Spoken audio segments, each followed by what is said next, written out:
Alright, so one of the things I usually forget to do when I'm trying to show what it takes to do a hot caustic blue on a firearm, I forget to show the before. Well, I'm going to do two different finishes. This one is an 800 grit wet or dry, trying to make a high polish.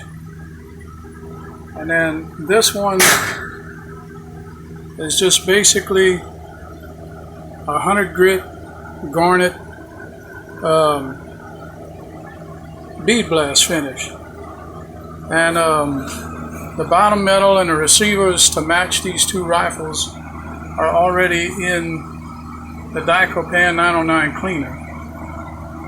While I'm waiting for the bluing tank to come up to temperature. It seems like it's taking longer than usual. I may have to adjust my titration a little bit. Might have to add some more, balance the pH a little bit. There's all kinds of little nuances to this stuff. But I'll get these cleaned in the tank and then I'll show you the results. So everything is out of the bluing tanks. Been through boiling water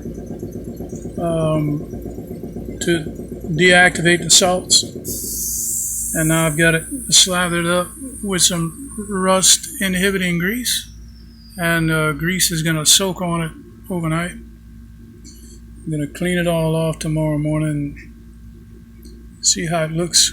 If we have any sunshine, I'll bring it out in the sunshine. But the parts are hot when they come out of the bluing tanks, and then they go into boiled water to deactivate the salts. And while they're still hot, I like to slather them up with the rust inhibiting grease, because it soaks into the pores of the steel, and it actually gives it a better finish, and it protects it. So anyway, I'm rambling.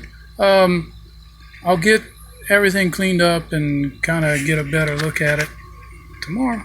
Thanks.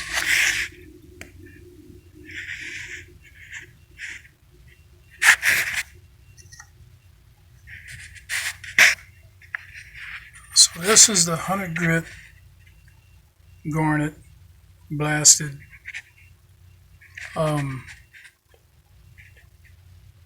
with a caustic bluing. Almost looks parkerized. It's kind of hard to get the right light to see the texture, but that's the 100 grit finish. And this one is the 600 grit.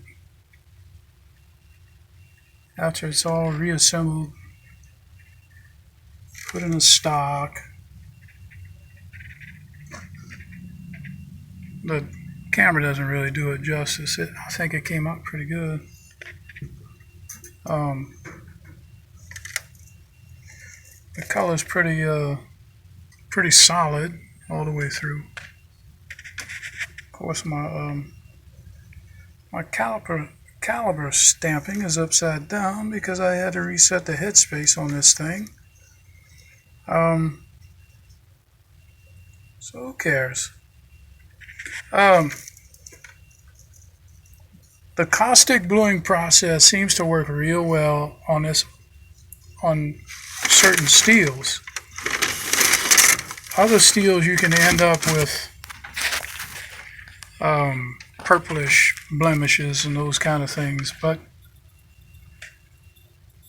I like the way this one came out. Anyway, that's a before and after.